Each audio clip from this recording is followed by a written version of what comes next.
Western analysts say the Russian military is falling short. We went through dozens of videos from the first 6 weeks of the war in Ukraine to see what they show. And we saw evidence of expired food rations, aging military vehicles, tanks without fuel, and plenty of other surprising details to support that. The expectation was that the Russian military would do quite well, but so far they don't seem to be doing very well at either the tactical or the operational level. Most Russian forces have retreated from Kyiv, but some Western powers are still wary of what Putin has planned. Russia remains a premier nuclear power. So where are the Russians falling short? And what new information have we really learned about their military?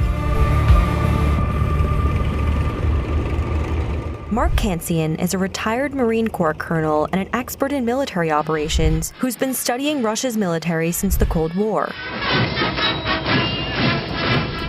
Russia has been involved in several conflicts in the past decade that made its military look powerful and efficient, as well as ruthless. This time, things haven't gone as Mark expected. The Russians have been conducting this operation on a shoestring. In 2014, when the Russians took over Crimea, they did that swiftly and quite effectively.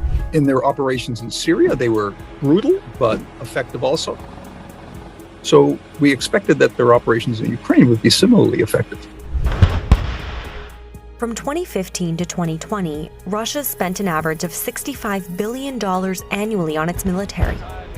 In comparison, the United States spent more than 10 times as much during the same period. The Kremlin is first focusing on heavy artillery to shatter cities and break resolve. One thing they're emphasizing: missiles. The Iskander missile, capable of carrying both nuclear and conventional warheads. They've been using it to attack deep targets in Ukraine. It has high precision. Russia said it had 136 of these types of missiles in 2019. They have a limited inventory. What it indicates is that the Russians are using all of their capabilities in this conflict, even a relatively scarce and important capability like Iskanders. We also asked Mark about Russia's cruise missile inventory. The Russian cruise missile inventory tends to be on the older side. The Russians don't have a whole lot of them.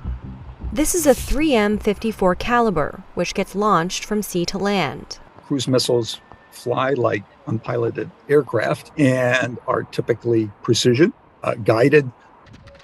This missile landed at a bus terminal in Kyiv. Mark says the model came out in the 1990s and has been continuously updated. But this armored vehicle he can identify right away. It was found just a few miles from Kyiv. This is the Gvozdika self-propelled artillery. It looks like a tank. It's not. One of the main differences is that this has bigger guns and can shoot at higher angles than a tank. This rocket system, called GRAD, was first developed in the 1960s. It fires 40 rockets up to 25 miles. These are unguided.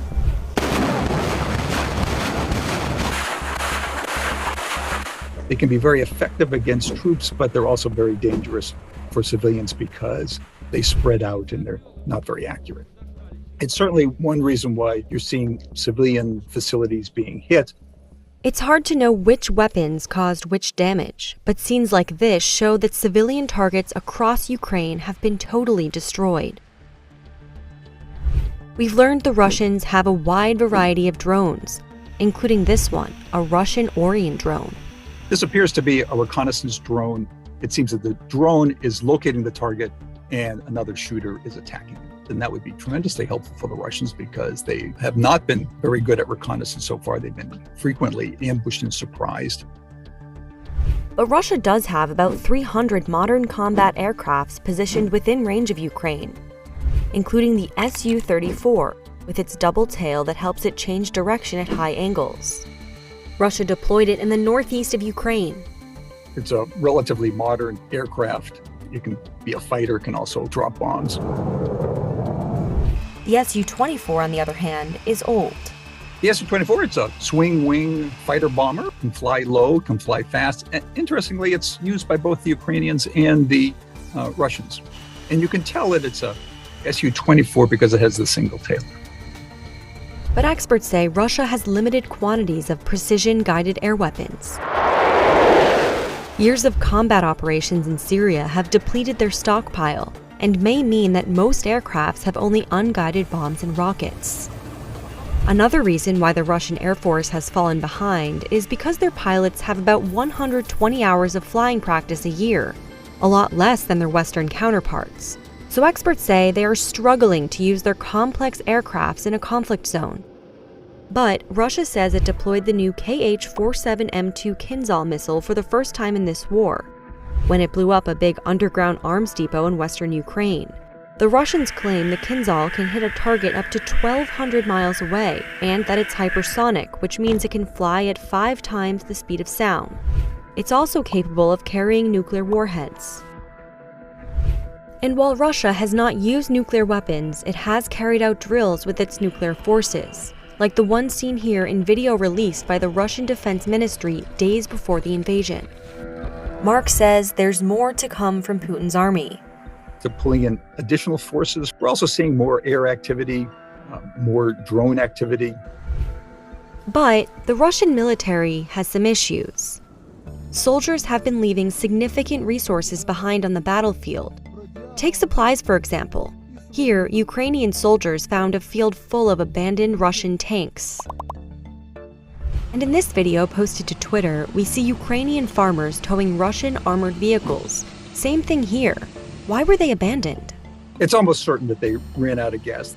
If they'd been captured, they probably would have shown some damage, but on most of them, we don't see that. They're also using unencrypted communications like smartphones and push-to-talk radios, and tree branches to conceal their vehicles, like in this photo posted to Twitter by Ukraine Weapons Tracker. Another issue for the Russian military? Food. Look at these expiration dates. These rations expired in 2015. 2/3 of enlisted Russian troops are volunteers, and the other third are conscripts, which means they were forced to enlist.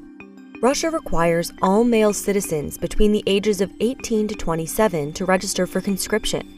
But experts say conscripts often have poor training and low morale.